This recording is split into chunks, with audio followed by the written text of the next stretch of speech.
Hi, I'm Judy Cole, the Executive Vice President and CEO of the MIT Alumni Association, and I'm delighted to welcome you to this web production of the MIT Alumni Association. All right, welcome to the MIT Faculty Forum, the Alumni Edition. I'm Sarah Mirza, a Course 6 alum from the class of 2005. I'm a partner at Artegis Law Group in the San Francisco Bay Area and will serve later today. A reminder that we welcome your questions during the chat, so use the form below the live stream or tweet to MIT Better World, hashtag MIT Better World. We'll get to as many questions as we can. So today we hear from 3 alumni who will share some of their current research on machine learning, data science, talk about the troubles big data has run into in its growth as sort of a buzzword in the headlines, and also trouble corporations and encountered using it to advance their interests. So let's start with an overview from each of the panelists today. You might catch us up on your career since leaving MIT, and then talk about your current projects with respect to our topic today. So I'll start off with Milena. Hi everyone. My name is Milena Tsvetkova. I'm an assistant professor at the London School of Economics currently. I am an alumni of 2004, course 4, architecture, but actually I consider myself a sociologist now. So I took a bit of a not straight path from MIT. I would say, though, my interest in social science started at MIT and didn't have to do that much with it so much. It had to do with the 2003 protests against the war in Iraq. And a lot of my classmates got involved politically in that, and that's what triggered also my interest in society and politics in general. So after MIT, I completed a couple of master's degrees just to figure out my interest, and then I finished a PhD in sociology from Cornell University in 2015. I decided to move back to Europe. I'm from Bulgaria originally, and I went to the Oxford Internet Institute at the University of Oxford. I did a short postdoc, and just in February I started at the London School of Economics. So I am interested in computational social science. So that's a field in social science that uses programming and intensive computational methods to study social phenomena. So there are kind of 3 major methods that people employ. So one, of course, is big data, right? So that's the analysis using usually machine learning techniques, so network analysis of online data, so kind of digital traces of activity online. There are also people within computational social science that do agent-based modeling, and there are also another branch is online experiment. So that's usually using kind of custom-built software online to conduct large experiments with many participants online. So I have dabbled in all 3 of these. And I'm interested in studying social phenomena, very broadly defined, fundamental kind of sociological phenomena such as segregation, cooperation, inequality, or social contagion, for example, the spread of fads or the spread of cooperation. So I can mention maybe a couple of projects that I recently finished that I'm currently working on that are related maybe to big data. So one is at the University of Oxford, I worked with a physicist, a computer scientist, and a philosopher. So it was a truly interdisciplinary research, and we looked at activity on Wikipedia, which you're all familiar with. It's the largest online free encyclopedia, and we had data over 10 years of every single edit done in 13 languages. And so we looked at patterns of disagreement between editors, and we looked at both human editors and we looked at bots. So it was kind of a bit of a new study where we looked at only the bots on Wikipedia, which there are many of, and we wanted to see to what extent they collaborate and to what extent they actually undo each other's work.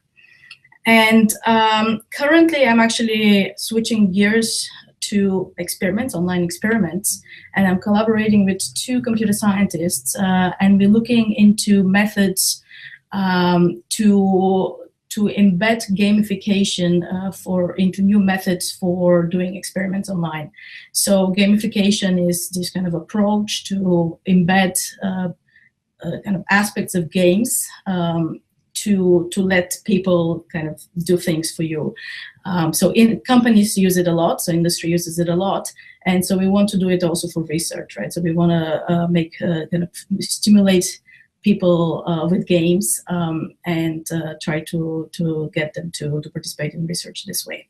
And we're particularly interested in looking at how inequality emerges in groups when interact. So when they, for example, cooperate with each other or like exchange some resources, under what conditions inequality emerges. So that's just a bit about the projects I'm working on currently.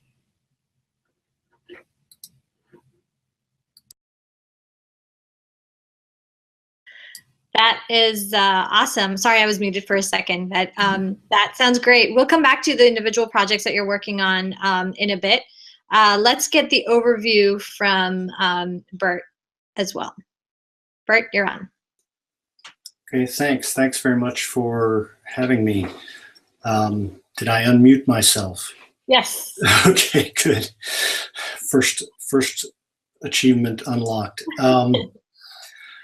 Yes, so I also am a social scientist after starting out as something different. I came to MIT 30 years ago almost for a master's degree in technology and policy, which was at the time generally thought of as for engineers that didn't want to be engineers anymore. And I had a background in electrical engineering and computer science, and that was my introduction to interdisciplinary work, to economics, to politics, to policy. After MIT, I went to Oxford, got a doctorate in what Oxford calls politics, political science, and I've been a social scientist ever since. In the early 2000s, I started working on using text data to understand political phenomena, and that's what got me started in big data. I'm going to try to share screen here. Let's see.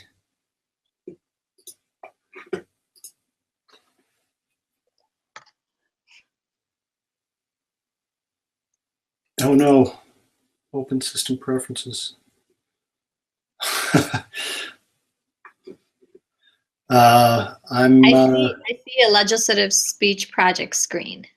Oh, you do? Yeah. Okay. Well, good. Is it full page? It's not full page. Is it now? It went off. Okay. Okay. Well, so I'll just maybe you could just share what you had. We can see a good bit of that of the graphic there. So without going into full page. Let's see. Okay, so yeah, that's pretty good. Yeah, that's pretty good. Okay. So political science, we're interested in a lot of different things. I'm interested in things like representation, and I had this deep insight that politicians talk a lot, and there must be a lot of information in what they say, and started undigging my old programming skills to download things like the Congressional Record and the British Hansard, and to start analyzing that with techniques that were just emerging in computational linguistics. And so we study things like what people talk about and why, and how they're elected changes who they talk, what they talk about, whether it matters whether women are elected or not. how opposition talks to try to change their position out of power, that sort of thing. And that got me into big data, text being one of the areas. Milena mentioned several others. Online, of course, being social media being a big one. And we had some emerging strengths at Penn State, and that led to me directing an IGERT grant from National Science Foundation in Big Data Social Science, which was funded in 2012. That it has participants from all over the university. We've had 30 PhD students in departments shown there: social science departments, geography, statistics, computer information science, that have done a 2-year curriculum and team science projects. And we've now spun that off into a graduate program in social data analytics based on that curriculum. And that spun off into an undergraduate program in social data analytics. So we have a lot of those sorts of things going on. So I have fingers in a lot of pies. We have dozens and dozens of students and almost 100 faculty in and out of the center and the program. And so I do a lot of translating.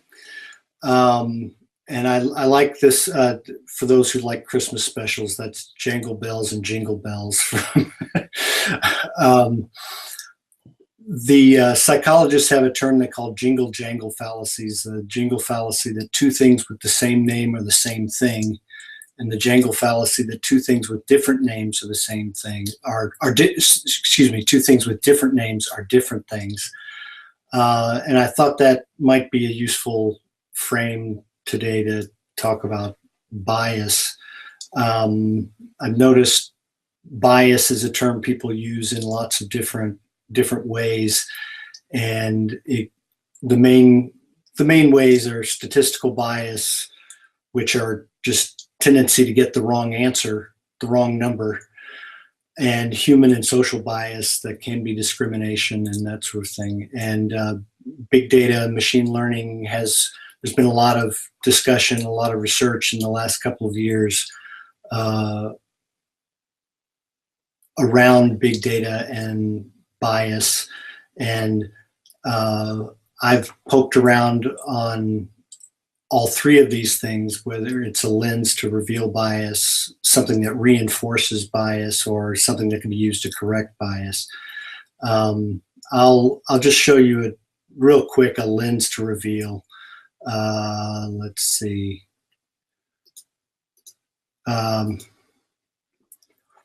I did a study that was in SIG-KDD last summer with 2 PhD students in the political science department. That started from the premise that NFL quarterbacks are still differentially valued by race in the NFL draft. Non-white quarterbacks still outperform by all objective measures their draft position relative to white quarterbacks. And we looked at whether this had to do with stereotyping. And we analyzed the text of scouting reports associated with quarterback prospects. And those words up at the top are words that are more associated with non-white quarterback prospects, and the ones at the bottom are associated with white prospects. And a few things stand out right there, like good at the bottom. And these do match up to stereotypes, unfortunate stereotypes about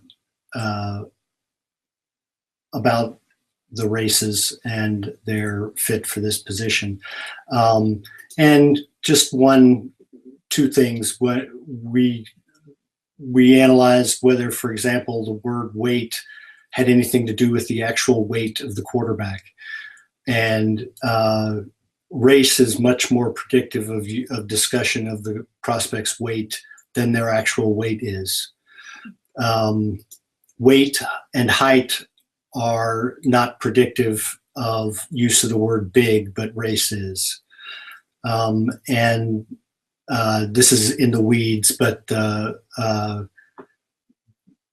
the words that are used are predictive of draft position, particularly against stereotype. So that's just meant to be a quick example of the kinds of things that these data can reveal. I think much more important is how these things are used in things like predictive policing, machine translation. We have examples of gender neutral pronouns. If you translate he is a doctor, if you translate she is a doctor, he is a nurse into Turkish on Google Translate and then back to English again, it comes back he is a doctor, she is a nurse. Wow. And you can come up with all sorts of fun examples, all sorts of examples along those lines.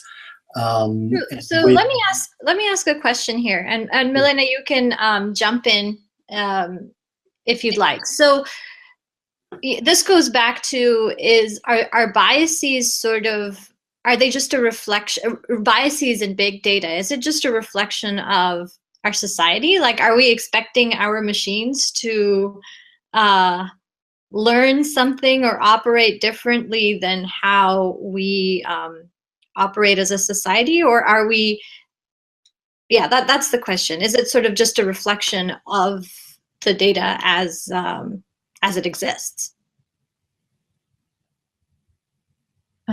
So maybe I'll jump in. So I think it is to an extent, but I think actually the worst, it's more. Actually, I think algorithms might reinforce and even multiply biases we have, right? So the kind of the famous example is what is known as the filter bubble. This, what we experience on Google often is when basically the information about your interests determines the kind of results you get in search engines, for example, right? And so you tend to get into this kind of world where your worldview is reinforced, right? And so we all have this bias towards the confirmation bias, right, to kind of get our ideas reinforced. But basically, algorithms could make this worse, actually, right? So we could multiply it in a sense. So with your project on the Wikipedia, the bots on Wikipedia sort of fighting against each other, did you notice that? Was it an amplification of information just getting worse and worse? Yeah. So in this case, there was a bit of a, I guess, human bias in the sense that so the bots on Wikipedia, they're kind of invented, they're written by different editors without kind of a formal mechanism of coordination. And so so I think this relationships between editors was also reflected in the way bots operated, that sometimes they would have slight disagreements that in a sense kind of got reinforced because bots are much more active than humans, right? So that when humans kind of have a fight, we can go back and forth a few times, but then we kind of give up. But with bots, when there's some disagreement among the designers behind the bots, this could continue. So, and that's probably also not realized in a sense that the designers don't realize that they disagree. They have just implemented their worldview in a sense into what the bots do. And so what we notice is that these bots would start fighting, and they would fight for years, and nobody would notice this, right? So I think 3 years was the longest period, right? They would kind of undo each other's work for a long time. So again, I think it's a kind of amplification process. So, we have a lot of talk in the news about fake news and how that's propagation of this bot activity. I'd like to get both of your thoughts on that, whether big data plays a role and whether there's any corrective measure we can take about that. So Milena, you could start, or Milena, you could start, and then we'll move to Burt. Yeah, sure. So fake bots. So fake news. I guess bots could be behind it, and we know that on Twitter there are these kind of astroturfing bots, and known that the kind of fake accounts that reinforce certain information, or like reinforce like the kind of the interest in a certain candidate, for example, right? So we've heard about this, I guess, starting from Mitt Romney back in the day, that there were so many fake Twitter accounts, and so when bots bounce this information back and forth, they create this illusion of interest in something that's maybe a reasonable person would reject. And so I'd say that, without having any data, and I think that's something that's actually is a great area for research. And most of the challenges come with the fact that bots are becoming smarter and smarter. It's getting harder and harder for us to identify that they're bots. But hopefully, in the future, we'll be able to actually identify to what extent bots stand behind this kind of manipulation of information. Burt, so is there? Go ahead. No, I was just going to say it's a really hard problem.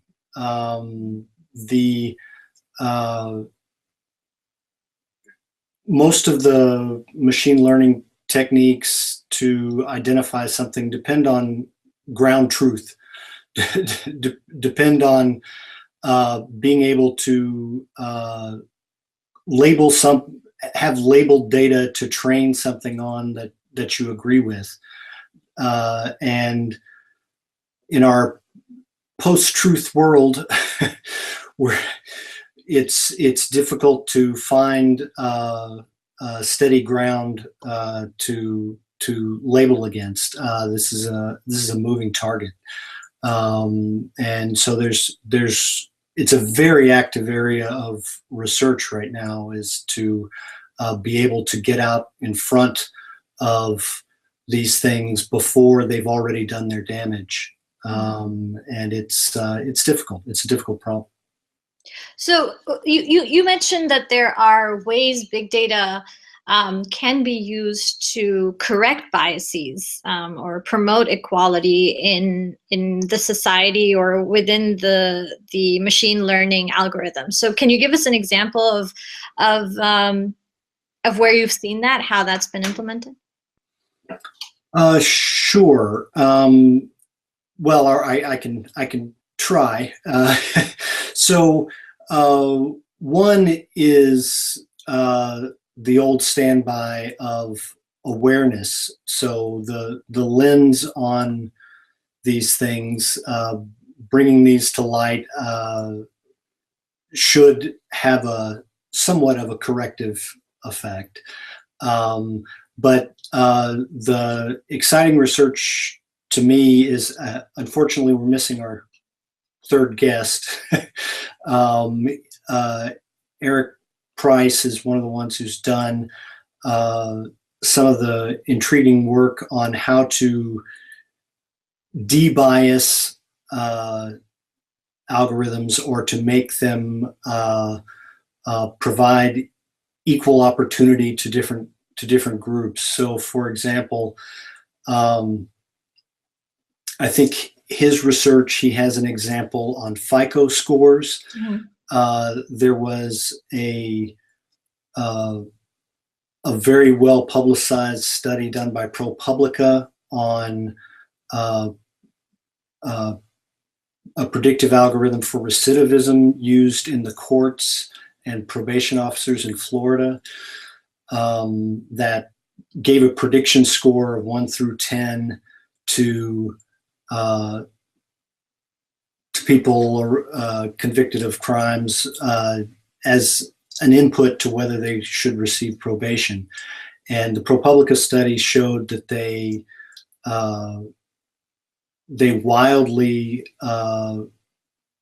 there were wild differences in the predictions for Black defendants and white defendants. That the mistakes in total were about the same on average, but they were in the opposite direction. Black defendants were more likely to be labeled high risk and then not recommit a crime in 2 years, whereas whites were more likely to be rated low risk and to commit a crime. And Eric's work is one example. There's John Kleinberg at Cornell is also working in this area. Eileen Kaliskan, Joanna Bryson at Princeton, on ways to calibrate against protected class or protected category or something in the data, to adjust, for example, thresholds as to what is low risk and what is high risk to be even across categories, to adjust for the fact that there is bias in the data that the algorithms are being trained on to begin with. That's the underlying problem. Is there the ground truth itself is biased. Cool. That seems like that's a hard one, because if we can't address the ground truth, then we're just propagating the issue. So we're going to move to audience Q&A here and some related questions. So Jean from Chattanooga asks, how are both big and small companies mishandling and misinterpreting big data? Milena, do you want to tackle that first? Oh, that's a big one. I know recently there was an article on about Uber using big data for on how they deliver, or I guess send requests to drivers, and there was exactly. So that's actually the article also I read recently. Also, the article I have in mind now was about Uber. It was a New York Times very good article about where they use gamification to try to keep drivers on, basically available all the time. And so they would use also psychological tricks, right? And for example, one example was how people like having these kind of sense of completion, right? Like if you have a goal and you just complete it. And so they would use that to send messages to drivers, something like, oh, you're just $10 away from, reaching $330 today, right? And it's like, it's a completely arbitrary, kind of threshold, right? 330, but it works because a lot of people just like this kind of, completing something. So that's, I guess that was one example of where, a company, Uber actually has been in the news quite a lot about exploiting like data and kind of such gamification methods to their own benefit, and maybe it's the disadvantage of their drivers. But there are also other companies that would, I guess, change, manipulate the information you see. And I'm now thinking of actually another study, which actually goes back to your previous question about how do we correct for bias in algorithms. And so that was a study that made quite big news not that long ago. It was on Facebook, and that's when they provided social information about so they studied of the extent to which people read information that's divergent from their own interests, right? And so they made certain manipulations where they would intentionally expose you to more diverse information. But actually what was interesting that they found was that even though you're exposed to more information, actually wouldn't click on it, you wouldn't read it, right? So in a sense, it's kind of interesting that the companies have this like ability, if they have the goodwill to manipulate, maybe for a good reason, like what you're exposed to. But we inherently, people have our own biases, and even then, that might not work. So that's kind of what I'm thinking about.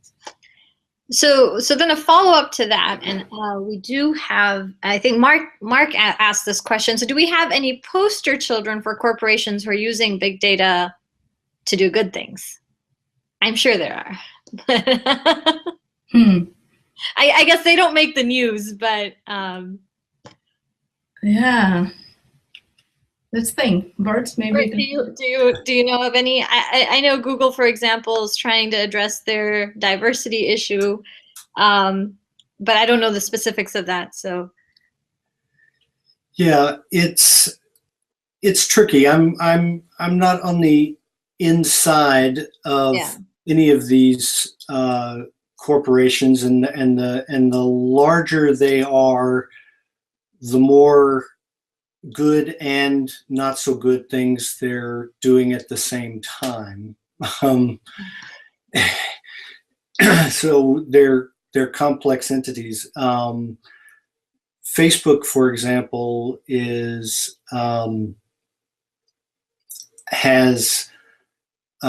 tremendous data and a tremendous social science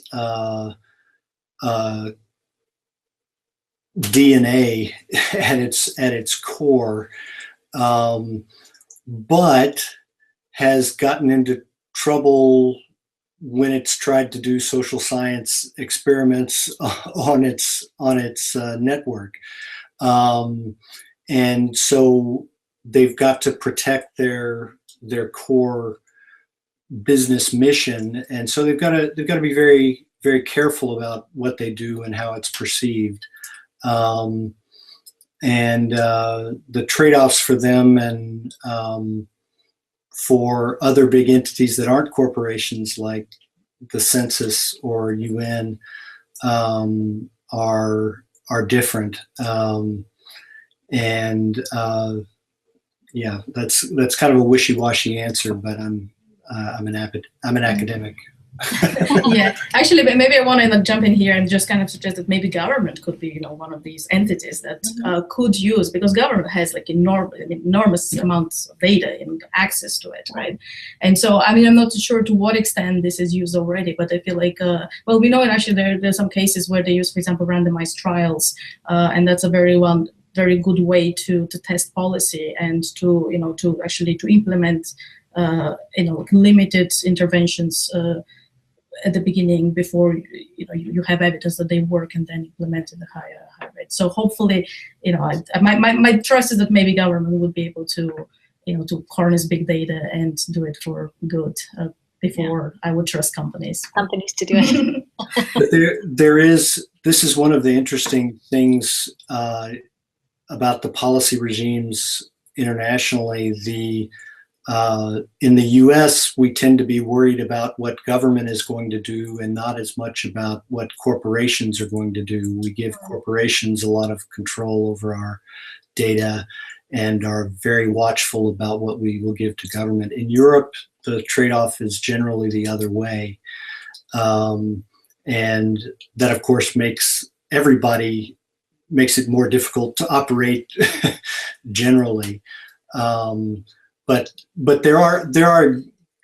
I gave the impression, I think, that there aren't examples. There are lots of examples of companies attempting to do good with the data. Google Flu is an example, but it's also where Google tried to build a notice that their searches for symptoms of flu and that sort of thing, cold, sniffle, all those sorts of search terms were a leading indicator of outbreaks of flu and were quicker than the CDC reports. And it looked like we might have a better instrument, a more fine-grained instrument for that kind of measurement. On the other hand, some social scientists showed a couple of years ago that algorithm went astray and was misfiring for a lot of very statistical, social sciencey reasons, some of which Milena talked about, algorithms changing and strategically changing and that sort of thing. So it's hard to evaluate these things when they're done by companies that have control over the data that they can't just give to others for general use. Right. Right. So we have a question here, and I guess this is for the people in the audience who are doing research in this space. What are the tools that we being average data scientists should be aware of for identifying and counteracting biases in the data we are working with? Are there any sort of tools or mechanisms that you use on a day-to-day basis that can help researchers identify or fix the biases in their data? Well, can I jump in? Yeah, of course, go for it. From my point of view,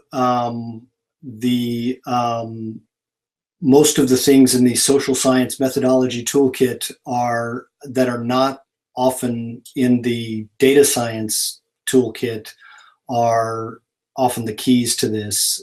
So knowledge of sampling, knowledge of when you have a representative sample, when your data represents the population you're trying to talk about, measurement theory, when something is reliable and valid measure of a concept, causal inference, things from experimental design up to how to draw convincing conclusions about when X has caused Y, when the data are not from an experiment, which is more often the case in big data.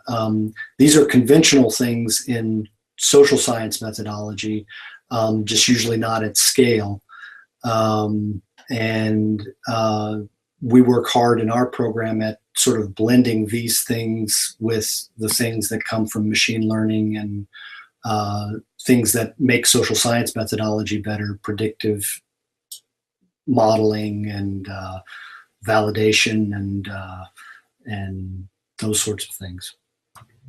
Maybe I'll just add more from the social sciences perspective that it's not so much of a tool than kind of a way of thinking. And so I think what's important is to add,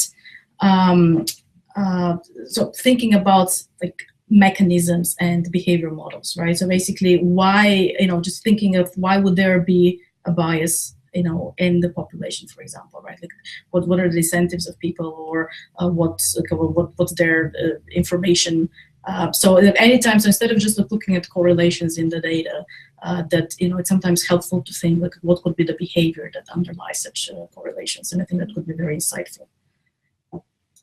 Yeah, generally, just how did my data come to be, and that involves thinking of the human and social processes that generated it, and also the measurement instruments, how it came to be observed.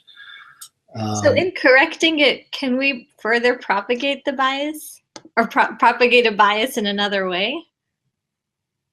Because if you're applying some corrective filter, you're picking the corrective filter, not to say you're biased, but just generally, like, could we overcorrect one way or the other? And if so, how do we address that? Oh, yes. I mean, the philosophical literature on this is quite complex, and bias depends on where you stand. So, for example, I mentioned the gender bias that's in the machine translation. If you just naively sort of subtract out any gender differences, you subtract out the ones that are real. You then translate she is pregnant to he is pregnant, right? Which, unless you're talking about seahorses, is probably not right. And so there's differences that are true, and there's discrimination, and there's all sorts of things in between, and in other directions. So it's a very subtle problem. So is there I imagine there's data sets that are localized. So there's, US data sets coming from, or originating from the US, some originating, let's say, from China or Africa. Is there a way to correct for bias by sort of comparing data sets globally? I'm just sort of thinking out loud here, where if you have, bias in one region about something and not in the other, then when you sort of look at the data sets collectively globally, you might be able to find where the biases are and address those. Is that something worked on? You know anything about? Milena? That's an interesting suggestion. I mean, there are some problems. So first, with internet, it's very hard. I mean, lots of things are global, right? On the one hand, right? So like a lot of things are global, and it's very hard to kind of to separate. So for example, I mentioned Facebook. Like, where does like American Facebook end, and where does, like, say, German Facebook start? Given that there are lots of people with friends in between, right? So that's one idea. But so that's one hand. But on the other hand, we also have some obvious global divisions. For example, Google does not operate in China. They have their own search agents or search engines, and then also in Russia, for example, they also have another one. And so, so it's kind of sometimes hard to compare when, like you kind of the underlying algorithms are different, or the kind of the systems are a bit different, right? So like certain countries might have different. Twitter is another example, right? No Twitter in China. So that's an interesting idea, but I think it's very hard to first, if you have a global system, to differentiate the kind of the end of one country and another, and that's kind of also the good thing about globalization, internet, right? That it crosses national borders. But on the other hand, when we do have actually division, then it's hard to compare. So yeah, right. So it's a tough one. Yeah. Right. Go ahead. No, you go. Okay, sorry.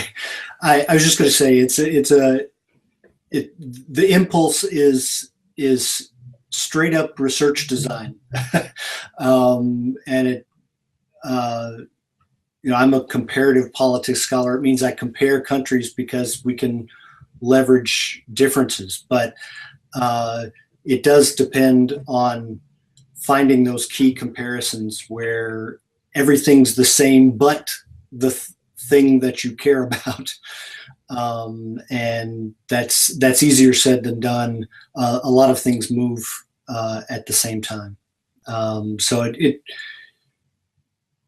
it works in some ways and it doesn't work in some others. I guess that's research in general. Yeah. Again, an academic answer.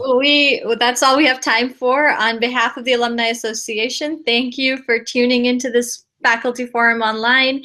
Thank you to our speakers from Penn State and LSE. We didn't get a chance to address all the questions, but we will forward the questions to the panelists.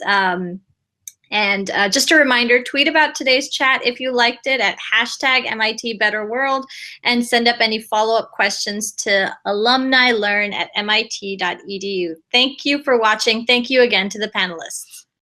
Thanks again for joining us. For more information on future MIT Alumni Association productions, please visit our website.